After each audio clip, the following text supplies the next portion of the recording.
Me foi pedido, então, para fazer um voo de pássaro em torno desse tema, a educação e saúde única, a possibilidade de pandemias futuras e a interdisciplinaridade.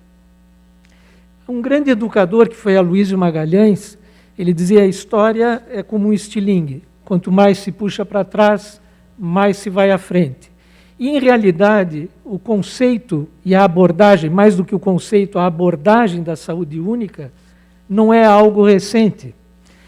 Se nós formos tomar do século XVIII ao século XX, na origem nós temos lá à esquerda Claude Bourgelat, que era um advogado, mas foi o fundador das duas primeiras escolas de veterinária, 1761 a primeira em Lyon, depois Alfort.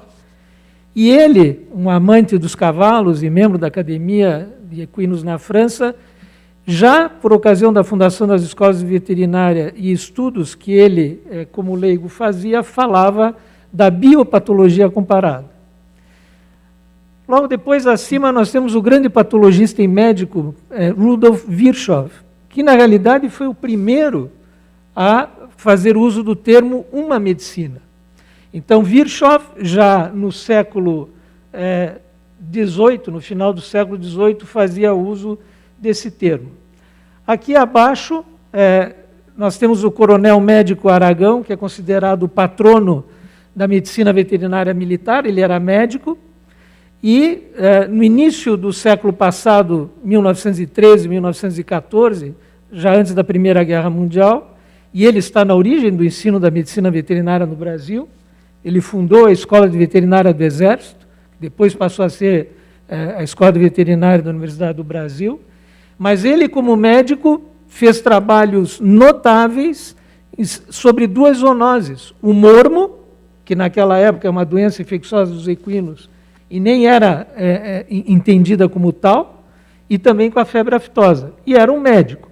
Então, percebam que, desde o século XVIII, esse entendimento, ou melhor, essa abordagem de uma saúde única, sem usar o termo, já existia. Mais recentemente, e ele é pouco mencionado, fala-se muito de quem o sucedeu, Calvin Schwab, mas nos Estados Unidos, um outro médico veterinário, James Steele, tratou, já nos anos 1940, de estruturar diagnóstico e prevenção de zoonoses. E, de fato, como o deputado Anibele, que me precedeu aqui, mencionou, Calvin Schwab foi quem cunhou e usou pela primeira vez o termo saúde única.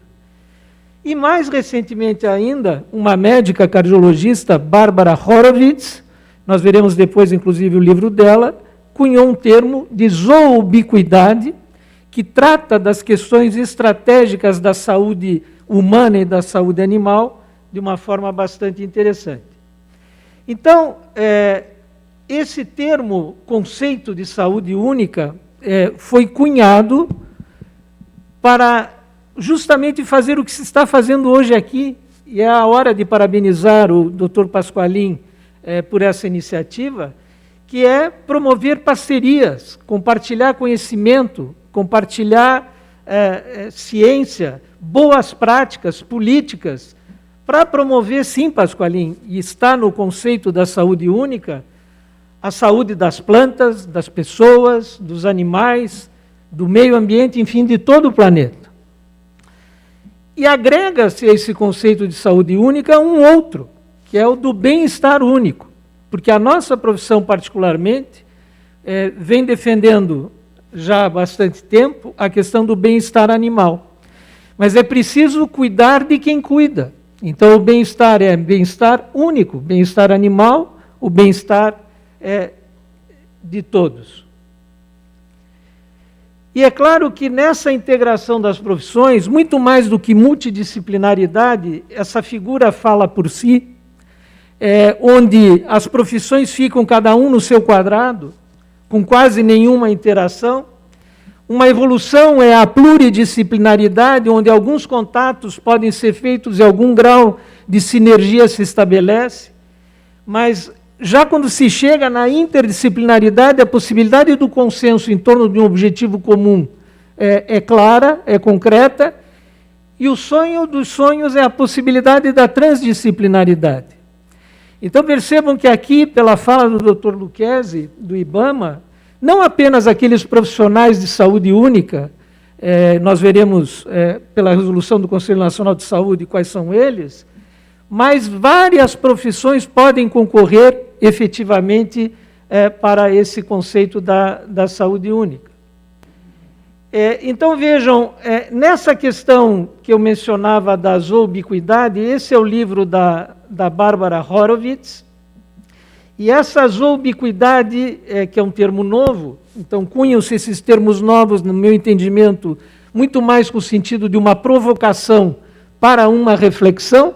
O valor não está no termo em si, mas naquilo que ele possa trazer consigo de estratégia e de sinergia, e é o que acontece, inclusive uma página que todos podem visitar, foi criada de zoobiquidade, onde lá vários temas são tratados de forma estratégica, recolhendo contribuições de ciência produzida por diferentes profissões. Aqui eu coloco como um exemplo dessa zoobiquidade, mostrando que gatos são como nós em vários aspectos. Então, muito mais do que uma medicina comparada, hoje se tem um outro termo, que é a medicina translacional, que encurta o tempo dos resultados obtidos em ciência básica para a aplicação clínica. E nós não desconhecemos muito do que se faz em pesquisa, se faz em animais. E nesse livro, que eu recomendo a leitura da Bárbara Horowitz, de zoobiquidade, mesmo para nós médicos veterinários, vários exemplos, alguns até anedóticos, são dados, também com esse intuito de mostrar quão parecidos nós somos, homens e animais, e não apenas o primata não humano, e particularmente o gorila com o ser humano. E, por outro lado, essa questão do bem-estar único nos remete a uma discussão ética também importante. Esse é um outro livro interessante de Herzog, e pela própria capa do livro, vocês vejam qual é o dilema ético. Porque entre os animais, alguns nós amamos, outros nós odiamos e outros nós comemos. Então, essa reflexão sobre a ética, como nós nos relacionamos com os animais, também é importante. Bom, também aqui trago exemplos dessa inter-relação homem-animal. Eu participo, doutora Letícia Castanho, essa querida colega que ali está há 14 anos aqui em Curitiba, e, aliás, essa foi uma ação, se não me engano, premiada pelo sindicato, pelo Sindivete Paraná. Ela estabeleceu uma ONG de terapia assistida por animais que leva cães, fundamentalmente, a orfanatos, hospitais, e isso é reconhecidamente uma terapia. Diminui a endorfina nos pacientes, a necessidade por analgésico e uma série de outras questões. Pôneis, a ecoterapia. Eu, quando fui diretor da PUC, tive a alegria de estruturar, junto ao Regimento de Cavalaria de Polícia Montada do Estado do Paraná, lá um projeto de ecoterapia com a universidade. Então vejam que animais perdem sua carga instintual, adquirem comportamentos próximos ao ser humano, têm um comportamento de antena para questões emocionais, e não apenas para questões de doenças orgânicas, que nós também sabemos que são eles sentinelas de várias situações, como, por exemplo, febre amarela com os macacos. Esse é um trabalho muito interessante de um querido colega, ex-aluno da Universidade Federal do Paraná, que hoje está na Foz do Iguaçu, na universidade lá da Foz do Iguaçu, é o NILA.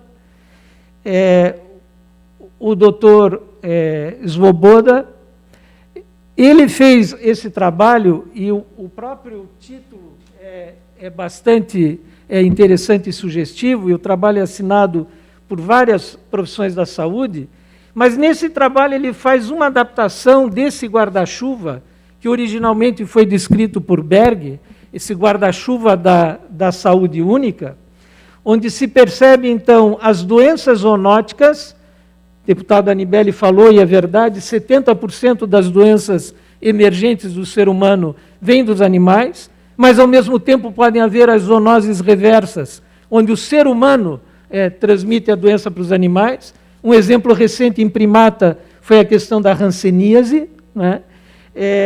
Existem as questões que eu há pouco mencionei da medicina comparada e da medicina translacional, da ecologia. Então, vejam que a fala do Dr. Lucchesi do IBAMA está muito bem colocada aí, e a terapia comunitária integrativa, com toda essa ação daqueles que cuidam de quem cuida da saúde, a terapia ocupacional, o serviço social, a psicologia, fazendo, então, a saúde global e o vínculo humano-animal.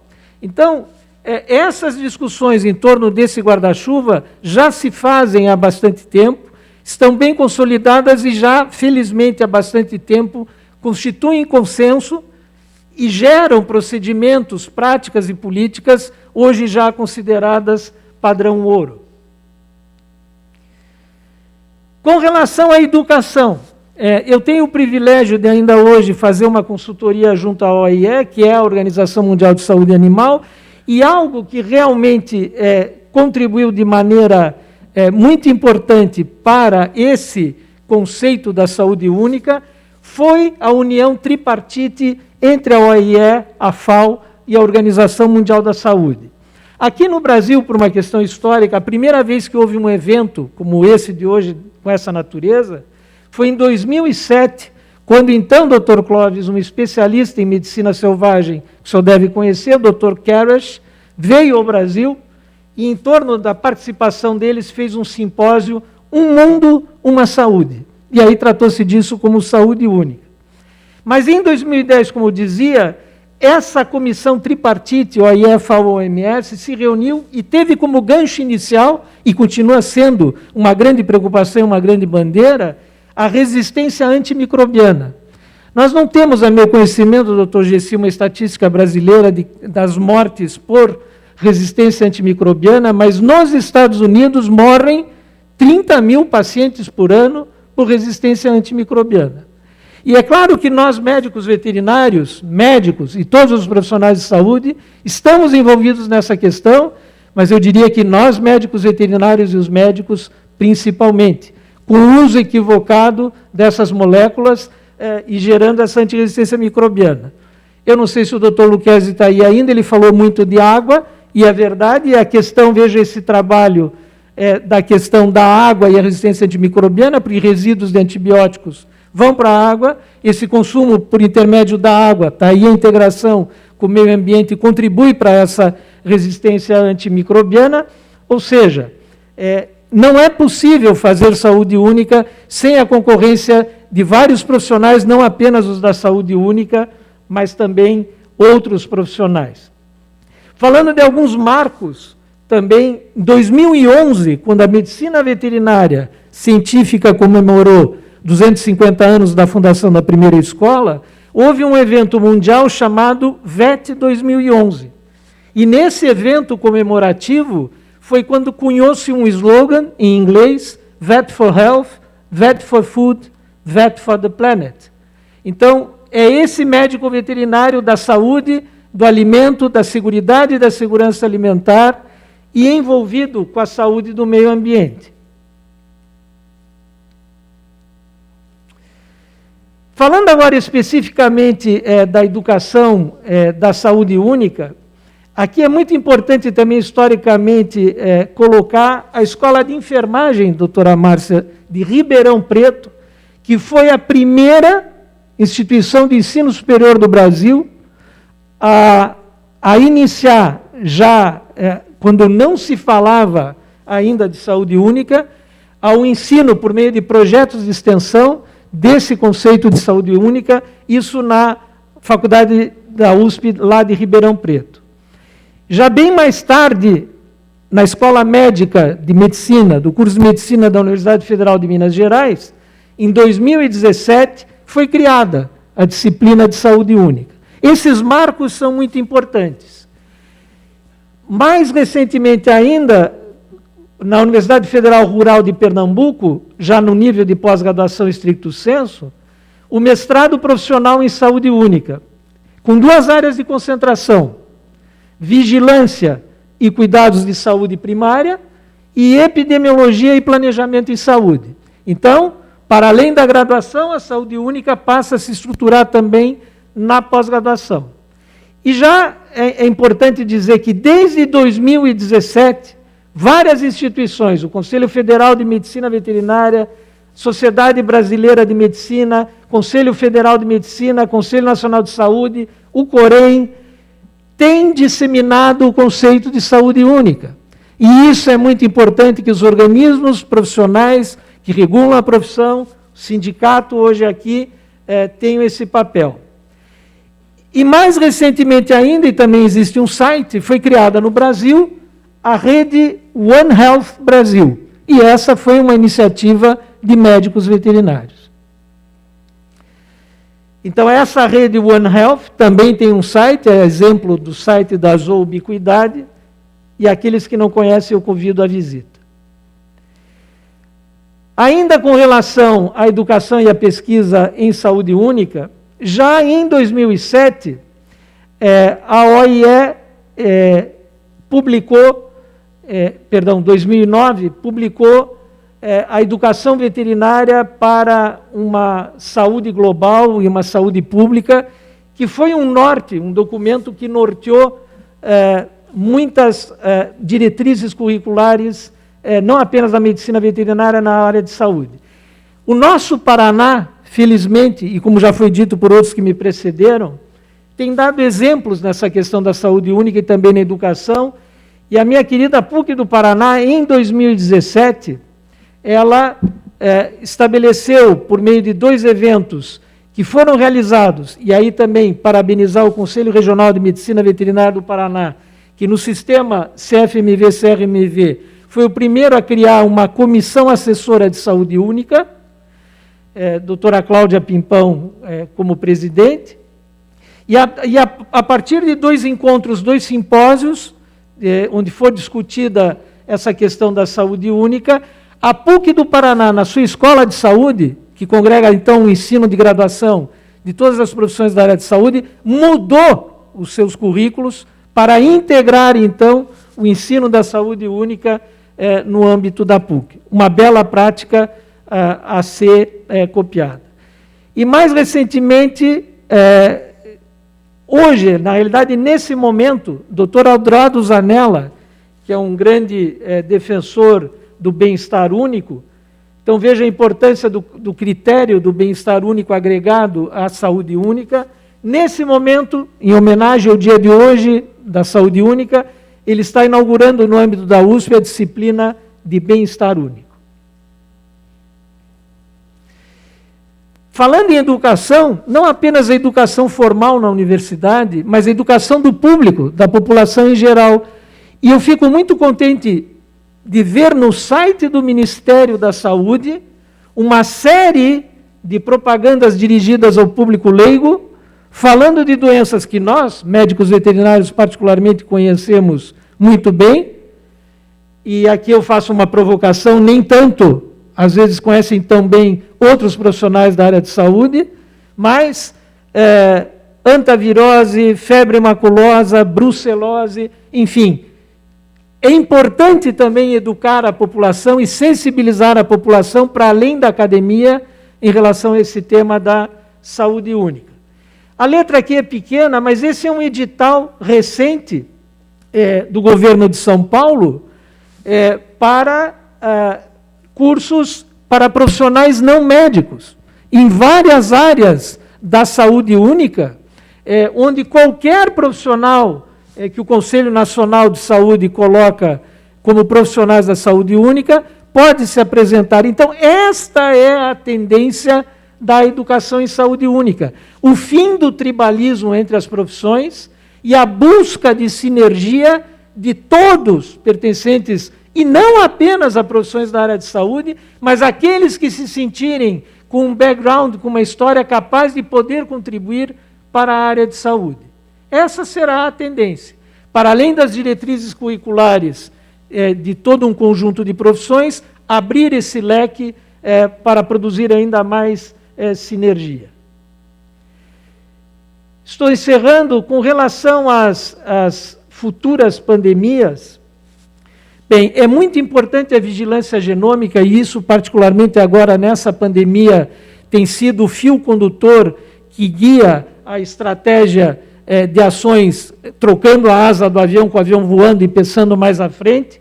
E no Brasil existem laboratórios de virologia de referência de alta segurança, como o da Unicamp, que é um laboratório multidisciplinar, onde lá concorrem médicos veterinários, e que fazem a vigilância genômica, e nesse momento particularmente de vírus, e lá, como em outros lugares, aqui nessa imagem são médicos veterinários colhendo material de pinguins, porque já na Rússia, em dezembro do ano passado, o vírus da gripe aviária foi detectado em ser humano. Então, vários laboratórios de genoma de vírus colocam como possivelmente a futura pandemia seja de uma gripe aviária. E isso já está caminhando para um consenso, porque são vários laboratórios no mundo, estudos multicêntricos que convergem para o mesmo resultado. É claro que o problema das aves, e às vezes, por vezes, não se pensa nesse aspecto, o Dr. Clóvis possivelmente falará disso, é um problema as aves migratórias, né? Os aviões levam pessoas, mas as aves migratórias fazem trajetos superiores a grandes cruzeiros internacionais por avião. Agora, na realidade, na prevenção de futuras pandemias, é muito importante que haja um fortalecimento de todo o sistema de saúde, e eu conversava antes de iniciar a reunião que essa pandemia trouxe para todos nós brasileiros a admiração, que deveria ser já de há muito, em relação ao nosso sistema único de saúde, que é, de fato, exemplar para o mundo. Se existe algo parecido, é o que existe no Reino Unido. Mas o nosso sistema brasileiro, para um país continental como o nosso, com mais de 200 milhões de habitantes, é algo realmente que nós devemos nos orgulhar, e nos orgulhar muito, e agradecer a todos aqueles que diretamente contribuem nesse sistema único de saúde, lembrando que, mais recentemente, nós, médicos veterinários, também fazemos parte do núcleo de assistência à família, enfim, saúde primária desse sistema do SUS. E é claro que a produção sustentável de alimentos, com equilíbrio e respeito ao meio ambiente, vejam que no dia de ontem, o Brasil, eu não sei se realmente de coração aberto, mas assinou na COP a redução de 30% na produção de metano. Isso é produção sustentável de alimento. Terá de haver modificações em como nós vamos atuar em relação à pecuária bovina. Porque realmente nós somos, no mundo, o 4º país na emissão desse tipo de gás, do metano. Somos o 14º na emissão de CO2. Né? Os campeões China, Estados Unidos, Índia, né? Nós estamos lá em 14º, mas em relação a esse tema, nós estamos em 4º lugar. Ou seja, a disrupção na seguridade e segurança alimentar envolve, por óbvio, a questão do meio ambiente.